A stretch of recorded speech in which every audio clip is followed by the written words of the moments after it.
Chapter 279, Raising a Hand and Killing a Sword Immortal. The bright moon went into hiding, and the radiant sun rose as normal. It was a new day again. It was rare for Ning Yao to enjoy such a good sleep, and she wiped her mouth after she woke up. She stood up and stretched lazily, after which she directly jumped on her sword and flew down the Great Wall, heading back to the city in the north in a carefree manner. Even though Chen Ping'an had seen many immortals flying through the sky in a dashing manner before, Ning Yao in the very beginning, Wind Snow Temple's Wei Jin afterward, Liu Baqiao, and many more immortals on the Kun ship.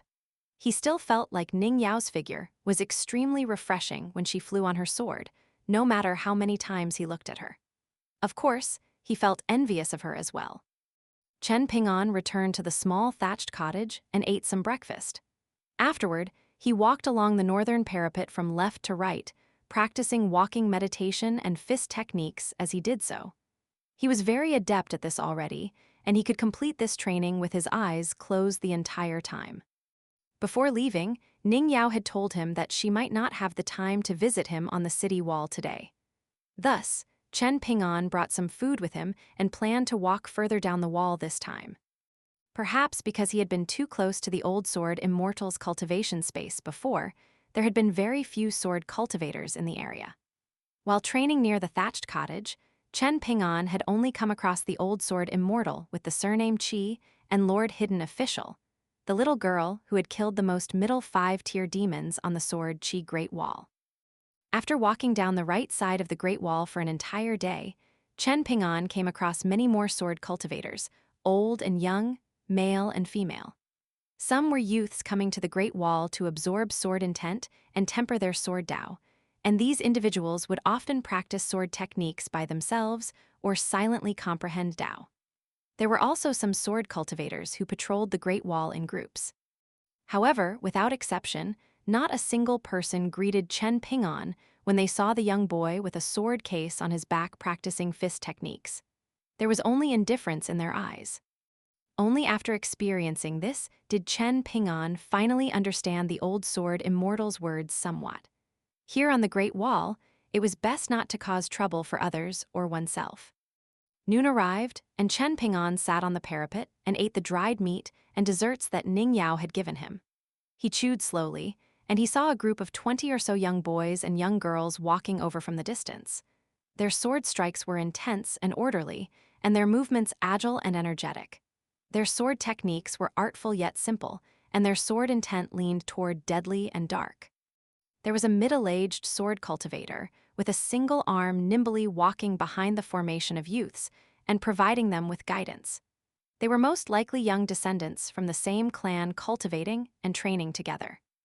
Chen Ping'an didn't dare to look at them for too long, lest he be accused of trying to steal some other clan's secret sword techniques passed down by their ancestors.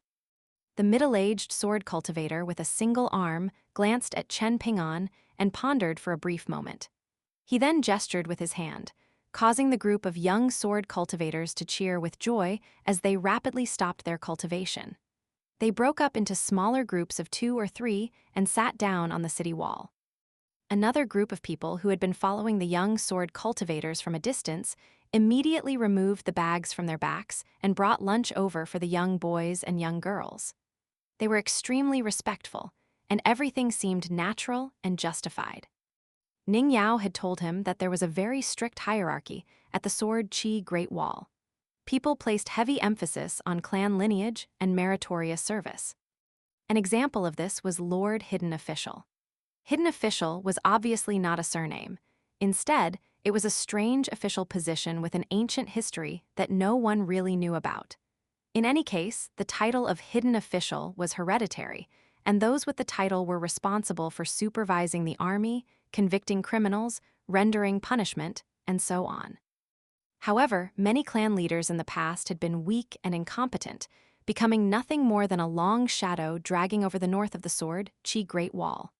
Very often, these clan leaders would be reduced to yes-men for the large clans in the city.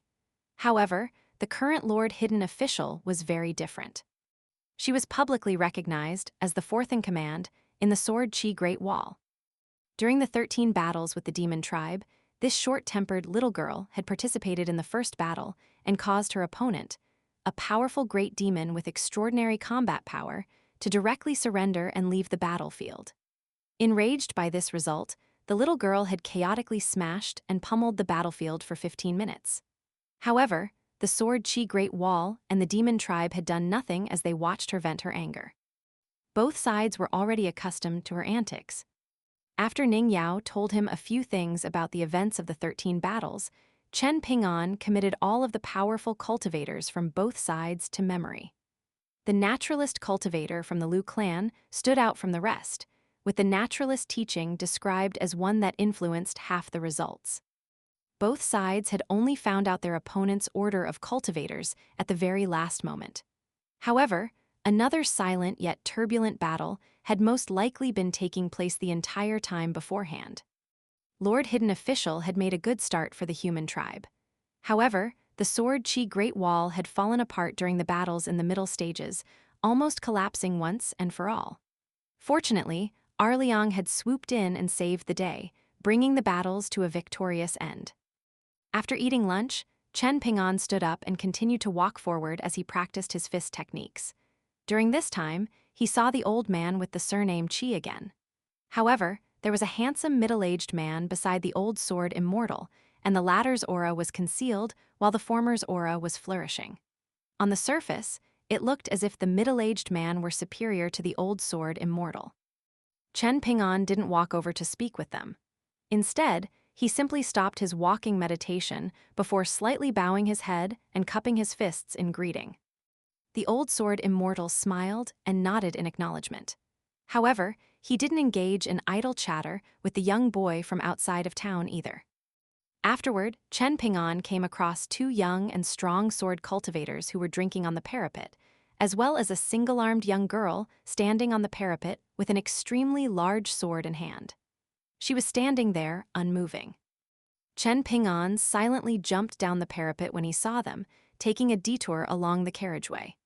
When he walked far away enough, he jumped back onto the parapet and continued to walk forward while practicing walking meditation. When dusk fell, Chen Ping'an saw several sword cultivators flying up from the southern side of the Great Wall. They soared over the carriageway and flew on their swords toward the north. Chen Ping'an glanced at the sky and had a quick dinner. He then turned around to return to the thatched hut. When he arrived, it was already deep into the night. However, after opening the hut door, what he saw was the moonlight shining upon that little girl, Lord Hidden Official. She was currently feasting on his food. Chen Ping'an stood there unmoving, and the little girl with twin braids turned around with her cheeks absolutely stuffed. However, she didn't react like a thief caught in action, and she instead flipped the script and looked at Chen Ping'an with an expression of disapproval and vigilance. It was as if she were interrogating him and asking him why he was at her home. She wasn't a thief sneaking into someone's house. Rather, she was a bandit trying to occupy his place. Chen Ping'an could only retreat out of the small thatched cottage in silence, lightly closing the door behind him. He was afraid that he would be minced into a pulp by the powerful and eccentric Lord Hidden Official if they had a disagreement. Chen Ping'an went to the northern parapet behind the small thatched cottage, sitting there and drinking wine. After a while, he suddenly heard someone clapping behind him. Turning around, he saw the little girl put her hands down before pointing at the small thatched cottage. She then turned around and left. "She's telling me that I can return to clean up the mess." Chen Ping'an felt a slight headache forming. Out of an abundance of caution, he remained seated on the parapet until the little girl with large sleeves walked far away. Only then did he return to the small thatched cottage to survey the situation. Barely anything was left of the food that Ning Yao had brought him. Chen Ping'an sighed and started to clean up the hut that had been completely trashed by the little girl. When he finished, he returned to the parapet and started to practice the proper sword scripture that Zheng Dafeng had given him. Same as always, he visualized holding a sword in his hand. He didn't hold a real sword, and his main focus was on practicing the avalanche technique and the deity suppression technique. Ning Yao didn't come to the city wall to visit Chen Ping'an today. Thus, Chen Ping'an returned to the small thatched cottage during the latter half of the night, lying down and enjoying a peaceful sleep. The next morning, Chen Ping'an saw Lord Hidden Official not long after waking up and walking out of the small thatched cottage. There were several young boys and young girls walking behind her as she strode over and entered the thatched cottage. However, the little girl with twin braids quickly walked out with a fuming expression. Her eyes were wide open as she tried her best to glare at Chen Ping'an in a fierce and intimidating manner. She was most likely questioning him about why there were no snacks to steal in the thatched cottage today. The youths behind her, each with an extraordinary aura, all seemed to be feeling a slight sense of schadenfreude. There was an awkward expression on Chen Ping'an's face, and he was left with no option but to play dumb. If it weren't for Lord Hidden Official's title and status, Chen Ping'an truly wanted to walk over and pinch her cheeks. The little girl with twin braids was genuinely a little angry this time. The Sword Chi Great Wall shuddered loudly under her feet, after which she took to the air in her loose black robe, disappearing in a flash. Ning Yao came to the Sword Chi Great Wall in the afternoon. After Chen Ping'an told her about his encounters, Ning Yao laughed and said that he had nothing to worry about. This was how Lord Hidden Official's temper was. Countless sword cultivators had suffered at her hands, yet it was actually very easy to deal with her eccentricities. She liked to hear praise, and she liked to receive beautiful-looking presents. She would accept everything that came her way. However, she would at most offer a smile after enjoying a meal or accepting a present. She would never remember these acts of goodwill. If one managed to offend Lord Hidden Official, there was also a way to deal with her imminent fury. When it came to those unfortunate people in the Sword Chi Great Wall, they could simply play dead before Lord Hidden Official had the chance to lash out in anger. Upon seeing this, the little girl would feel like killing these kinds of trash would soil her hands. Thus, she would often let the perpetrators off the hook. Moreover, she wasn't the type of person to hold grudges, or perhaps she couldn't remember these people at all. Ning Yao remembered something, and she said that her friend had once mentioned that Lord Hidden Official had a fairly decent relationship with the previous occupant of the small thatched cottage. It was a very rare case of her having a good impression of someone. In fact, people had once seen Cao Ci placing Lord Hidden Official on his shoulders and practicing fist techniques as he walked along the parapet. The passers-by had all been scared to death. Chen Ping'an sighed with emotion and remarked that Cao Ci was truly very impressive. Ning Yao smiled and said, "I wasn't familiar with Cao Ci before, but I asked around a bit more about him recently. I came to the conclusion that pure martial artists walking the same path as Cao Ci are actually quite pitiable, especially those so-called martial arts prodigies." Ning Yao borrowed Chen Ping'an's wine gourd and took a sip. Her face became a healthy shade of red, and she continued, "When it comes to chi refiners, it's very hard for someone to be publicly recognized as number one. This is especially the case if we cast our gazes over the entire world instead of just a continent. This is because external items such as bonded flying swords, immortal treasures, and celestial tools can't actually be regarded as external items. In many life-and-death battles, it's specifically these things that can give one a critical edge. As a result, chance encounters and fated opportunities can change many established preconceptions. However, things are different for martial artists.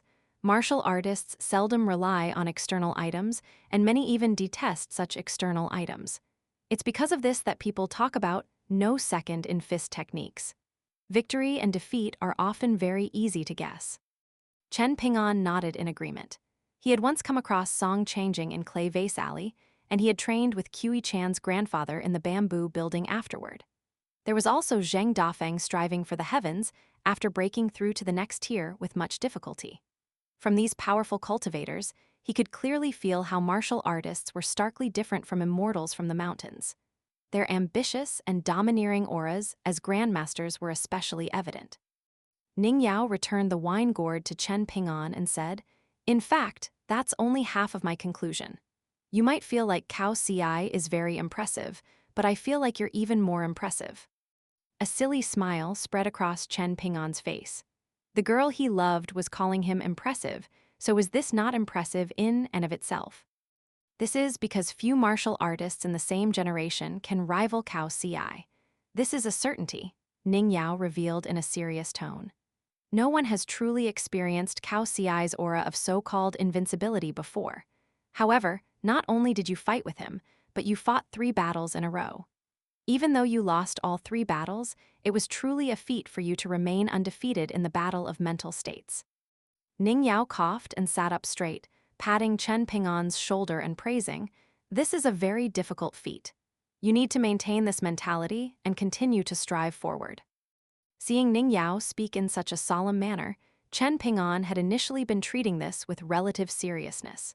However, he suddenly discovered the look of mischief in her eyes, and he realized that she was imitating Cao Ci and purposely messing around with him. A wide smile spread across Chen Ping'an's face, and he didn't even bother to drink wine anymore. "You don't sound like him at all. And you can act like him if you try." Ning Yao rolled her eyes and asked. Chen Ping'an shook his head and replied, "I won't act like him, and I don't need to act like him either." Ning Yao clicked her tongue in wonder.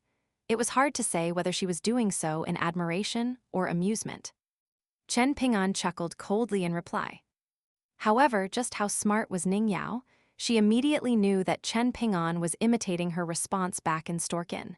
She directly punched him in the shoulder and scolded, "Drink your wine." Sure enough, Chen Ping'an drank a mouthful of wine before exclaiming, "Wow, the wine today tastes especially good." Ning Yao glanced at the sword-nurturing gourd in Chen Ping'an's hand, and her face immediately flushed red. She punched Chen Ping'an again and fumed, "Men are all good-for-nothings." Chen Ping'an held his wine gourd in confusion. Ning Yao stood up and flew away on her sword. While doing so, she didn't forget to turn around to shoot a vicious glare at him. Chen Ping'an blinked with an innocent expression. He then scratched his head and continued to drink wine. He mulled over this matter, yet he didn't understand why he was a good-for-nothing, no matter how he thought about it. However, Chen Ping'an could tell that Ning Yao wasn't truly angry. She was just a little embarrassed. Chen Ping'an felt like the feeling lingering in his heart was quite good. In fact, it was even more beautiful than fine wine. A handsome middle-aged man walking on the wind high above the sword Chi Great Wall, the person who had been standing beside the old sword Immortal just then, coincidentally witnessed this sight. He chuckled and remarked, "So, it turns out that he's a silly and oblivious young boy." After drinking some wine, Chen Ping'an retied the sword-nurturing gourd to his waist and stood up to practice standing meditation. The moonlight entered his embrace, and its radiance shone upon his shoulders. It was another peaceful night. Sunlight peeked over the horizon, and Chen Ping'an suddenly opened his eyes. He discovered that he had actually stood there unmoving and performed standing meditation for half a night. Chen Ping'an felt a sense of lingering apprehension. What if he had accidentally fallen off the parapet? Lord Hidden Official could get off unscathed, but he would have definitely turned into human paste at the bottom of the wall. Chen Ping'an stretched his body and jumped down the parapet. After returning to the small thatched cottage, he ate the breakfast that Ning Yao had prepared for him last night before continuing to practice the dull and monotonous walking meditation. He walked from left to right along the parapet of the Great Wall. On his way, Chen Ping'an came across a young, smiling fatty who was radiating with killing intent. Same as always, he jumped down the parapet and took a detour before leaping back onto the parapet. He also came across a handsome young man who seemed slightly effeminate. Afterward, it was a tanned young boy whose face was riddled with scars. Finally, it was a single-armed young girl with a gigantic sword on her back. However, there were several young girls beside her today, and it was as if they were treating the wide parapet as a scenic spot. They were sitting around a satin cloth filled with exquisite snacks and desserts. When Chen Ping'an jumped down the parapet onto the carriageway again, the group of young girls all turned around to look at him. Even when Chen Ping'an walked past them from far away, they still pointed at him and made remarks. Chen Ping'an could feel his head becoming slightly numb. In fact, he was well aware that all of these youths were definitely the friends that Ning Yao had described to him. Moreover, they were friends with whom she had fought side by side. This was the second time that Chen Ping'an wanted to complain a little about the pair of straw sandals on his feet. The first time was in the capital of Great Sui Nation. He had been afraid of causing embarrassment for Li Baoping, Li Huai, and the others, so he had especially gone and bought himself a new pair of boots. However, because he hadn't entered Mountain Cliff Academy in the East Mountain, instead leaving the capital with the young Kui Chan, he had taken his boots off after wearing them for only a short while. He had changed back into his pair of comfortable straw sandals. Chen Ping'an hoped that he could be more presentable in the future. Even if his clothes didn't perfectly complement him and make him appear ethereal like Cao Xiai and Kui Chan, he still needed his clothes to be clean and tidy at a minimum, similar to Lin Shaoyi. It would be even better if he gave off a slightly bookish aura, even if it was only temporary.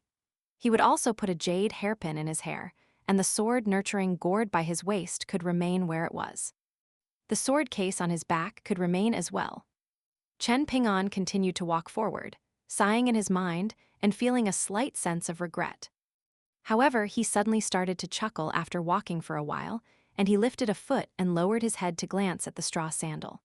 "Old friend, I don't dislike you, and I'm extremely grateful for your hard work all these years. If you look at your companions who sacrificed themselves during my long journeys, you can see that I've kept all of them and treated them well. I didn't throw a single pair away. They're all enjoying retirement in 15th's belly." The books call this living easy in old age. Haha, it will be slightly challenging if you want to play with grandchildren though. As he talked to himself, Chen Ping'an didn't realize that the group of youths who had gathered here to observe him were all panicking and actively dropping off the parapet like a pack of dumplings. As it turned out, Ning Yao had flown to the city wall on her sword. The chubby young boy, Charcoal Dong, and the handsome young boy all started to flee. Meanwhile, the group of young girls suppressed their smiles as they roughly packed up their food and left the parapet on their swords. Chen Ping'an turned around and saw Ning Yao arriving on her sword, suddenly coming to a stop just beyond the parapet. She then slowly continued forward, matching the pace of Chen Ping'an's walking meditation. "Don't mind them," Ning Yao said in exasperation. Chen Ping'an nodded with a smile. Ning Yao controlled her sword and carved a beautiful arc in the air, saying, "I still have matters to attend to, so I'll visit you again tomorrow." Just like yesterday, Chen Ping'an only arrived back at the thatched cottages late into the night. This time, however, the old sword Immortal was standing on the northern parapet for some unknown reason. It was as if he were gazing at the city without a city wall in the distance. Chen Ping'an briskly walked over and greeted Grandpa Chen. The old man looked away and nodded in acknowledgement before pointing toward the north and saying, "There are only this many people, and perhaps the size of this city is even inferior to a state city in Majestic World. Yet, it's kept the demon tribe out of the Sword Chi Great Wall for so many years. Even I find this a little strange." Chen Ping'an didn't know how to reply, so he decided to remain silent. The old sword Immortal turned around and looked at the young boy with a smile, asking, "Chen Ping'an, the two of us get along quite well, don't we?" Chen Ping'an nodded in response. The old sword Immortal smiled and asked, "But what if I tell you that I get along better with Cao Xiai and have higher hopes for him?" Chen Ping'an still didn't know how to reply. The old sword Immortal wasn't in a hurry to receive an answer from the young boy. Instead, he simply looked at Chen Ping'an's eyes. Through this, he was more importantly looking at the mind's realm of the young boy. The old sword Immortal sighed with slight emotion. This time, the old man whom Arliang referred to as the old great sword Immortal even went as far as to use his sword technique mystical powers. There was a mystical power that could see into one's mind and peek into the depths of one's soul. So this is how it is. He was quite a good cultivation talent before, so it wouldn't have been difficult for him to become an earth immortal in Majestic World on the side of Stalactite Mountain if everything had gone smoothly and his fortune had been good. However, it's a shame that his potential was completely pulverized by someone very early on. It's like pieces of shattered porcelain. He suffered an even greater calamity long before his bridge of immortality was severed. Mind's Realm, Mind's Mirror, 1. The mirror shards came in varying sizes of large and small, and the old sword Immortal saw all kinds of different scenes on the few largest shards. If Confucian sages with profound cultivation bases witnessed the scenes in his mind's realm, they would perhaps see more things and naturally find them more bizarre as well. Thus, the old sword Immortal discovered many more clues. To put things bluntly, this was a process similar to raising poisonous insect stew. Not only did the weak have to revere and submit to the strong, but they would even have to sacrifice themselves to the strong and disappear once and for all. Chen Ping'an had most likely been exerting all of his effort to piece these shards of shattered porcelain back together all these years. However, he was unaware of his own actions. To put things more nicely, this process was quite a lofty and wondrous one. The young boy's actions could be considered striving for betterment and continuous self-improvement. He was aiming to become a powerful individual who sought to grow more powerful. In the end, one or two shards would grow more and more dazzling, becoming like the sun and moon in the sky that suppressed the radiance of the stars. When it came to battles between mental states, one's cultivation base didn't play a major role. Thus, these battles were incredibly vicious and dangerous. Qi refiners had many theories and secret techniques, examining one's conscience, testing one's heart, performing 3 self-reflections a day, defeating the demon in one's mind, and so on. Because of this, there were also many heretical teachings and demonic branches. These groups of people took advantage of all kinds of low-level cultivation techniques to take shortcuts. In the eyes of sect-level immortal forces, these people were heretical cultivators who had strayed from orthodoxy. In any case, there was profound knowledge behind all of this, and the theories involved were incredibly complicated, just like the undulating mountain ranges that contained peaks of all heights. Among all of the teachings, Confucianism, Buddhism, and Taoism were the 3 largest teachings. They were the largest mountains with the most profound founders. The school of military thought was a mountain that had lost its head. It was only a step away from succeeding. Once regarded as a member of the 4 great teachings, the Mohist sect was also in a similar situation to the school of military thought. It was like a large river that ultimately couldn't flow into the sea regardless of how wide it was. It was only a step away from becoming a large river that connected to the sea. Chen Ping'an was still unable to give an answer. However, the old sword Immortal had already received an answer. He smiled faintly and said, "I accidentally heard everything when you and Ning Yao were chatting about reason just then.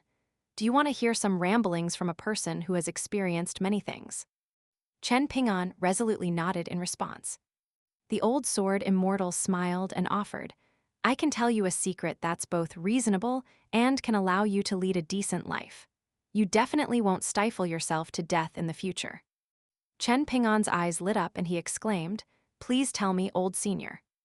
The old sword Immortal chuckled softly and said, "Okay, listen carefully.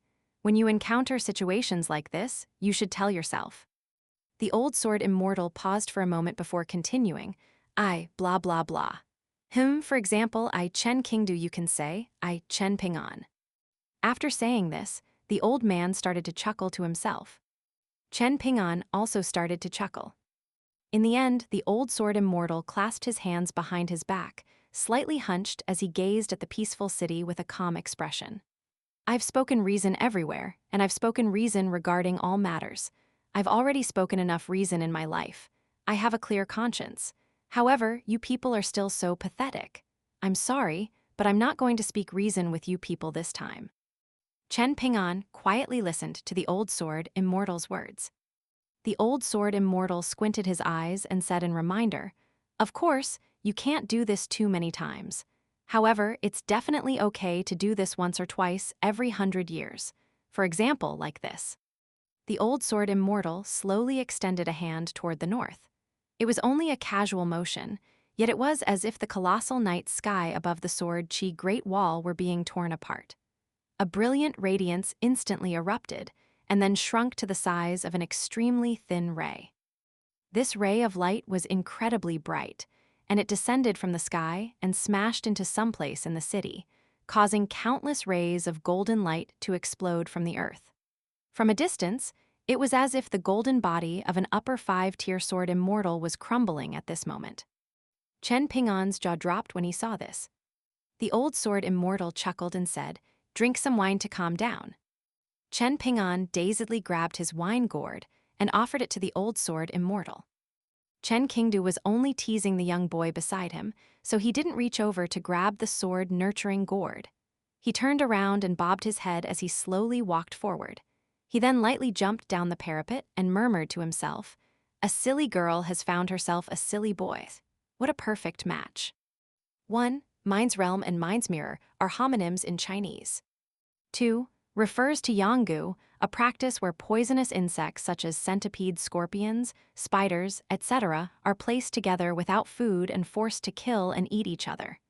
The last insect standing is the gu, the most poisonous insect. This insect can then be used to harm others.